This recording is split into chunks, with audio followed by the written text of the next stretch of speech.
আচ্ছা, একটা ব্যাপার ভাবা যাক। হুম মানে ধরুন একজন বিজ্ঞানী এমন একটা জিনিস আবিষ্কার করলেন যা যা আক্ষরিক অর্থে পুরো পৃথিবীকে বদলে দেবে। আচ্ছা কিন্তু সেই যুগান্তকারী আবিষ্কারের পর তাকে যখন জিজ্ঞেস করা হলো এটার কাজ কি হবে এটা দিয়ে, তখন তিনি উত্তর দিলেন, এর কোনোই কাজ নেই, আমার মনে হয় কিছুই না। আজকের যুগে এমন উত্তর শুনলে যে কেউ অবাক হবে, কিন্তু এই বিজ্ঞানী ছিলেন ১৯ শতাব্দীর অন্যতম সেরা একজন প্রতিভা। হাইনরিচ রুডলফ হার্টস। একদম, হাইনরিক হার্টস। বেশিরভাগ মানুষ তো তাকে চেনেন রেডিও তরঙ্গের আবিষ্কারক হিসেবে। অবশ্যই, তার নামেই তো ফ্রিকোয়েন্সির একক রাখা হয়েছে। হ্যাঁ, হার্টস। কিন্তু আমাদের আজকের এই আলোচনা শুধু ওই একটা পরিচয়ের মধ্যে আটকে থাকবে না। না, একদমই না। আমাদের হাতে থাকা বিভিন্ন সূত্র ঘেটে, যেমন ধরুন টেকনিক্যাল আর্টিকেল, একাডেমিক গবেষণাপত্র, জীবনী, এমনকি কিছু দার্শনিক প্রবন্ধ আছে। ঠিক, এগুলো থেকে আমরা হার্টসকে নতুন করে চেনার চেষ্টা করব। দেখব তার আরও কতগুলো দিক ছিল। আর আমাদের আজকের উদ্দেশ্য সেটাই, হার্টসের সেই বিভিন্ন পরিচয়গুলো উন্মোচন করা। তিনি শুধু একজন পরীক্ষামূলক পদার্থবিজ্ঞানী ছিলেন না, তিনি ছিলেন একজন গভীর তত্ত্ববিদ, বিজ্ঞানের দার্শনিক। এবং এমন একজন ব্যক্তি যার রেখে যাওয়া কাজের একদিকে যেমন সম্মান, আরেক দিকে তেমনই এক মর্মান্তিক ইতিহাস জড়িয়ে আছে। চলুন সেই গল্পেই প্রবেশ করা যাক। তাহলে শুরু করা যাক সেই সময়কার সবচেয়ে বড় বৈজ্ঞানিক বিতর্ক দিয়ে। একদিকে ছিলেন জেমস ক্লার্ক ম্যাক্সওয়েল, যার গাণিতিক তত্ত্ব বলছিল যে আলোর মতোই অদৃশ্য তড়িৎচুম্বকীয় তরঙ্গ বা ইলেকট্রোম্যাগনেটিক ওয়েভস থাকা সম্ভব। কিন্তু অন্যদিকে ছিল তখনকার ইউরোপের সবচেয়ে প্রভাবশালী একটা ধারণা, অ্যাকশন অ্যাট এ ডিস্টেন্স। এই অ্যাকশন অ্যাট আ ডিস্টেন্স ধারণাটা বেশ অদ্ভুত, তাই না? খুবই অদ্ভুত। এর মূল কথা হল মহাবিশ্বের যে কোনো দুটি বস্তুর মধ্যে আকর্ষণ বা বিকর্ষণ কোনো মাধ্যম ছাড়াই, মানে মুহূর্তের মধ্যে কাজ করে। কোনো তরঙ্গ নেই, কোনো সময় লাগে না। তার মানে এটা তো অনেকটা জাদুর মতো শোনাচ্ছে, যেন আমি এখানে একটা সুইচ টিপলাম আর কোনো সংযোগ বা সময় ছাড়াই মঙ্গল গ্রহে একটা বাতি জ্বলে উঠল, ঠিক এরকমই। আর ম্যাক্সওয়েলের তত্ত্ব বলছিল না, এটা জাদু নয়। একদম। ম্যাক্সওয়েলের তত্ত্ব বলছিল যে সুইচ টেপার পর একটা অদৃশ্য ঢেউ বা তরঙ্গ আলোর গতিতে ছুটে গিয়ে বাতিটাকে জ্বালাবে।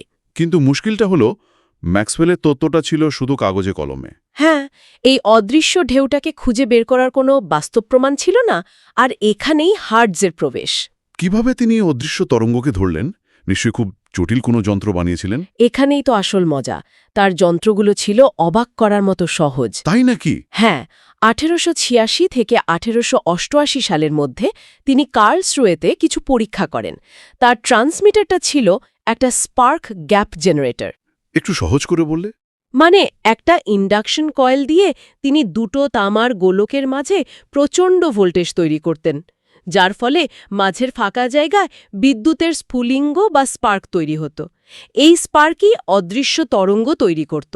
আচ্ছা, আর রিসিভার সেটা কি ছিল? রিসিভারটা ছিল আরও সাধারণ, স্রেফ এক টুকরো তামার তার, যা দিয়ে একটা লুপ বা ফাঁস বানানো। শুধু তামার তার? হ্যাঁ, আর যার মধ্যে সামান্য একটু ফাঁক রাখা। কোনো ব্যাটারি নেই, কোনো পাওয়ার সোর্স নেই, কিচ্ছু না। তারপর? তিনি যখন ট্রান্সমিটার থেকে প্রায় 12 মিটার দূরে এই লুপটা ধরলেন, তিনি দেখলেন যে লুপের ওই ছোট্ট ফাঁকা জায়গাতেও ক্ষুদ্র ক্ষুদ্র স্ফুলিঙ্গ তৈরি হচ্ছে। এক মিনিট, কোনো তারের সংযোগ ছাড়াই এটা কিভাবে সম্ভব? একদম। তখনকার মানুষের কাছে এটা আসলেই ম্যাজিক মনে হওয়ার কথা। তো এটা ঘটছিল কিভাবে? আসলে এটা ছিল ইন্ডাকশন বা আবেশের চূড়ান্ত উদাহরণ। ট্রান্সমিটার যে শক্তিশালী তড়িৎচুম্বকীয় ক্ষেত্র তৈরি করছিল, সেই মুতেঘাইয়ার ক্ষেত্র বা চেঞ্জিং ফিল্ড তারের লুপের ভেতর দিয়ে যাওয়ার সময় একটা ভোল্টেজ তৈরি করে। আর সেই ভোল্টেজটাই স্পার্ক তৈরি করছিল। হ্যাঁ, ফাঁকা জায়গাটা যথেষ্ট ছোট হওয়ায় সেই ভোল্টেজই স্পার্ক তৈরি করার জন্য যথেষ্ট ছিল। এটাই ছিল অদৃশ্য শক্তির প্রথম চাক্ষুষ প্রমাণ। তার মানে ম্যাক্সওয়েলের তত্ত্ব যে সঠিক তা প্রমাণিত হলো? ঠিক, কিন্তু তিনি তো এখানেই থেমে যাননি, তাই না? না, তিনি প্রমাণ করতে চেয়েছিলেন যে এগুলো আসলেই তরঙ্গ, আলোর মতো। একদম। এর জন্য তিনি আরও দারুণ একটা পরীক্ষা করেন।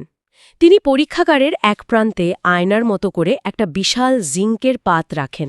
জিঙ্কের বাদ? হ্যাঁ, ট্রান্সমিটার থেকে পাঠানো তরঙ্গ সেই পাতে ধাক্কা খেয়ে ফিরে আসছিল, ফলে যাওয়া আর ফিরে আসা তরঙ্গ মিলে এক ধরনের স্থির তরঙ্গ বা স্ট্যান্ডিং ওয়েভ তৈরি হলো। আমি কি ঠিক বুঝলাম, তার মানে তিনি আক্ষরিক অর্থেই ঘরের মধ্যে একটা অদৃশ্য ঢেউকে দেখতে পাচ্ছিলেন? নিখুঁতভাবে বললে ঠিক তাই। কিভাবে? যেখানে ঢেউয়ের চূড়া মানে অ্যান্টিনোড, সেখানে স্পার্ক উজ্জ্বল, আর যেখানে ঢেউয়ের নিম্নভাগ মানে নোড, সেখানে অন্ধকার। অবিশ্বাস্য। আর এই কাজটা তাকে করতে হয়েছিল প্রায় অন্ধকারে, কারণ স্পার্কগুলো ছিল খুবই ক্ষীণ।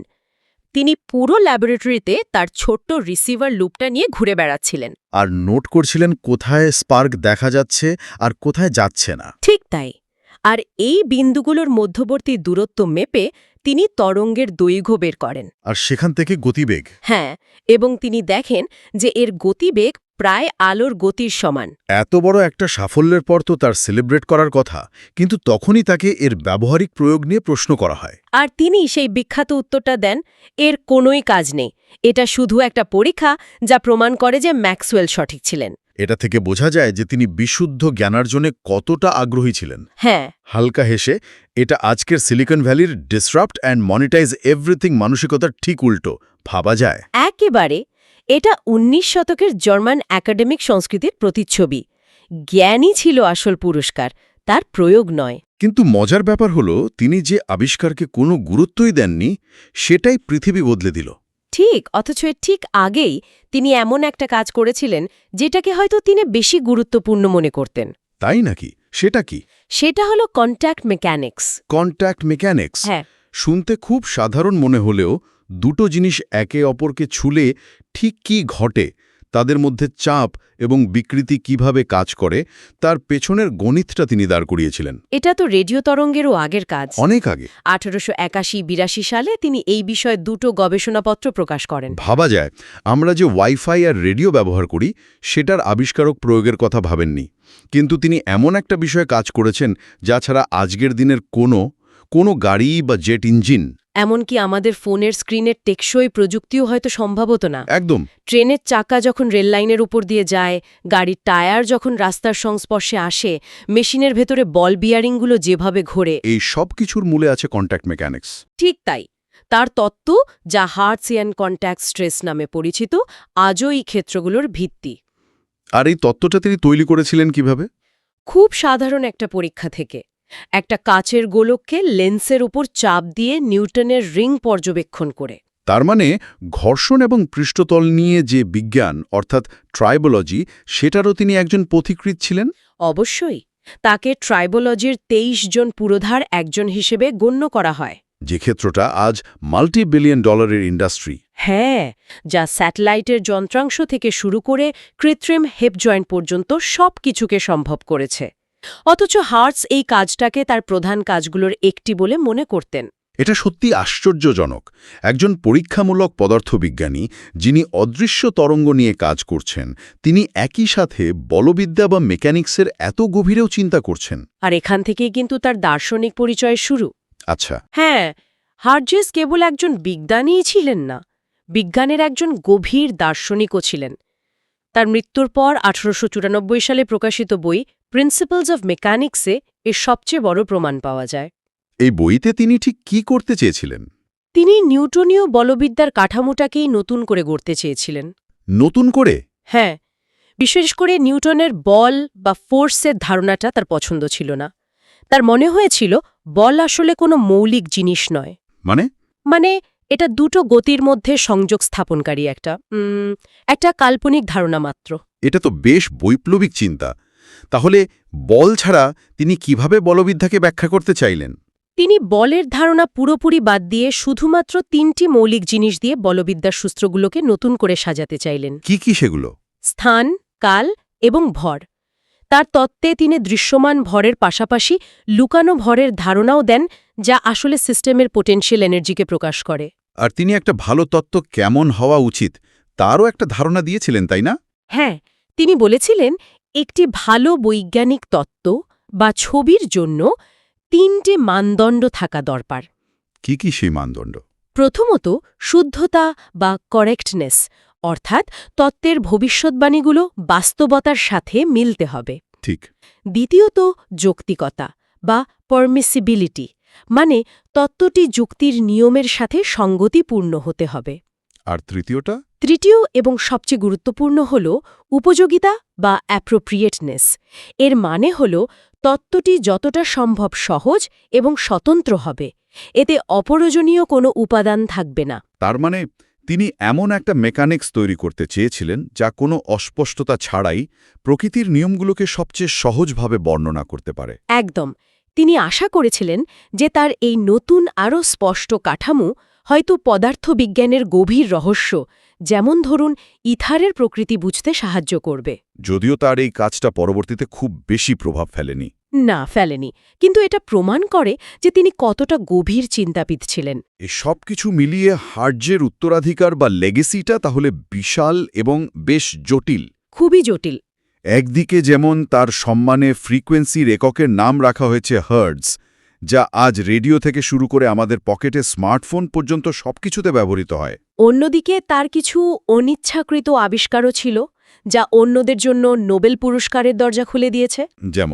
যেমন তড়িৎচুম্বকীয় তরঙ্গ নিয়ে পরীক্ষা করার সময় তিনি লক্ষ্য করেন যে যখন তার স্পার্ক গ্যাপের ওপর অতিবেগুনি রশ্মি বা ইউভি লাইট ফেলা হয়, তখন স্পার্ক দেওয়া সহজ হয়ে যায়। আচ্ছা, তিনি এর কোনো ব্যাখ্যা দেননি বা বিষয়টাকে তেমন গুরুত্বও দেননি। কিন্তু এটাই তো ছিল ফটোইলেকট্রিক এফেক্টের প্রথম পর্যবেক্ষণ। ঠিক, যা পরবর্তীতে ব্যাখ্যা করে অ্যালবার্ট আইনস্টাইন নোবেল পুরস্কার পান।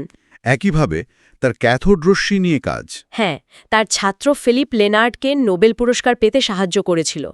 কিন্তু এখানেই তার উত্তরাধিকারের সবচেয়ে মর্মান্তিক এবং অন্ধকার দিকটা জড়িয়ে আছে। ফিলিপ লেনার্ডের সাথে তার সম্পর্ক কেমন ছিল? লেনার্ড ছিলেন হার্টজের একনিষ্ঠ সহকারী এবং ছাত্র। হার্টজ তাকে অত্যন্ত স্নেহ করতেন। হার্টজের মৃত্যুর পর তার গবেষণাপত্রগুলো সম্পাদনা করার দায়িত্বও তো লেনার্ডকেই দেওয়া হয়েছিল। হ্যাঁ, কিন্তু এখানেই গল্পের সবচেয়ে মর্মান্তিক মোড়। ফিলিপ লেনার্ড, যাকে হার্টজ নিজের ছাত্রের মতো দেখতেন, তিনিই হয়ে ওঠেন তার সবচেয়ে বড় সমালোচক। কিন্তু কেন? ঈর্ষা থেকে? ক্ষমতার লোভ বা ঈর্ষা যাই হোক না কেন, লেনার্ড নাৎসি মতাদর্শের একনিষ্ঠ সমর্থক হয়ে ওঠেন এবং এক নতুন জার্মান ফিজিক্স বা ডয়চে ফিজিকের প্রচার শুরু করেন। ঠিক, এর মূল উদ্দেশ্য ছিল আইনস্টাইনের আপেক্ষিকতা তত্ত্বের মতো ইহুদি বিজ্ঞানকে জার্মানি থেকে মুছে ফেলা। তাহলে হার্টজের কি হল? তার পরিবার তো হার্টজের জন্মের কয়েক দশক আগেই লুথারান খ্রিস্টান ধর্ম গ্রহণ করেছিল। কিন্তু নাৎসিদের কাছে সেটা কোনো বিষয় ছিল না। তাদের বর্ণবাদী আইন অনুযায়ী হার্টজের পূর্বপুরুষ ইহুদি ছিলেন, এটাই যথেষ্ট ছিল। আর তাই যে হাইনরিখ হার্টজকে জার্মানি একদিন নিজেদের গর্ব বলে মনে করত, তার স্মৃতি মুছে ফেলার এক ভয়ঙ্কর চেষ্টা শুরু হল। এটা তো অবিশ্বাস্য। ঠিক কি করা হয়েছিল? তার ইহুদি বংশপরিচয়ের কারণে জার্মানির রাস্তা ও প্রতিষ্ঠান থেকে তার নাম সরিয়ে দেওয়া হল, তার ছবি নামিয়ে ফেলা হল। আমি শুনেছি হামবুর্গে তার সম্মানে তৈরি করা একটি টাওয়ার থেকেও তার রিলিফ পোর্ট্রেট ভেঙে ফেলা হয়। হ্যাঁ, এমনকি যে মানুষটির নামে ফ্রিকোয়েন্সির একক, সেই হার্টজ এককটিকেই বদলে তার শিক্ষক হেলমহোল্টসের নামে রাখার একটি আন্দোলন শুরু হয়েছিল। বিজ্ঞানের ইতিহাসের এক অন্ধকার অধ্যায়। নিঃসন্দেহে। আর তার পরিবারের কি হলো? তার পরিবারকে দেশ ছাড়তে বাধ্য করা হয়। তার স্ত্রী এলিজাবেথ এবং দুই কন্যা জোহানা এবং ম্যাথিল্ড সবকিছু ছেড়ে ইংল্যান্ডে পালিয়ে যান। হার্টসের বংশধাররা আর কখনোই জার্মানিতে ফিরে আসেননি? না, যে বিজ্ঞানী জার্মানির জন্য এত সম্মান বইয়ে এনেছিলেন, সেই দেশই তার স্মৃতিকে অস্বীকার করল। তাহলে সব মিলিয়ে আমরা হাইনরিখ হার্টজের যে ছবিটি পাই, তা কেবল একজন রেডিও তরঙ্গের আবিষ্কারকের চেয়ে অনেক বড় এবং অনেক বেশি জটিল। তিনি ছিলেন কন্ট্যাক্ট মেকানিক্সের জনক, বিজ্ঞানের একজন দার্শনিক এবং এমন একজন মানুষ যার জীবন ও উত্তরাধিকার বিংশ শতাব্দীর ইতিহাসের সবচেয়ে বড় উত্থান পতনের সাক্ষী। আর সবচেয়ে দুঃখজনক হল তিনি মাত্র ৩৬ বছর বয়সে এক জটিল হাড়ের সংক্রমণে মারা যান। হ্যাঁ, তার কাজ ম্যাক্সওয়েলের ইথার ভিত্তিক বিশ্বদৃষ্টিকে পরীক্ষামূলকভাবে প্রতিষ্ঠা করেছিল। কিন্তু ভাগ্যের কি পরিহাস! তার মৃত্যুর মাত্র কয়েক বছরের মধ্যেই মাইকেলসন মর্লি পরীক্ষার মাধ্যমে সেই ইথারের ধারণা ভেঙে চুরমার হয়ে যায় এবং আইনস্টাইনের আপেক্ষিকতা তত্ত্বের জন্ম হয়, যা পদার্থবিজ্ঞানের জগৎকে পুরোপুরি বদলে দেয়। আর এখানেই আমরা একটা প্রশ্ন রেখে যেতে চাই। কি প্রশ্ন? যদি ঊনবিংশ শতাব্দীর অন্যতম সেরা এই পরীক্ষামূলক বিজ্ঞানী এত অল্প বয়সে মারা না যেতেন এবং ইথারের পতনের সাক্ষী হতেন, তাহলে পদার্থবিজ্ঞানের ইতিহাসটা কেমন হতো? তিনি কি তার প্রজন্মের অনেক বিজ্ঞানীর মতো আপেক্ষিকতার নতুন জগতের সঙ্গে নিজেকে মানিয়ে নিতে পারতেন? নাকি নিজের পরীক্ষালব্ধ প্রমাণকে রক্ষা করার জন্য নতুন তত্ত্বের বিরোধিতা করতেন? এর উত্তর আমরা কখনোই জানতে পারব না।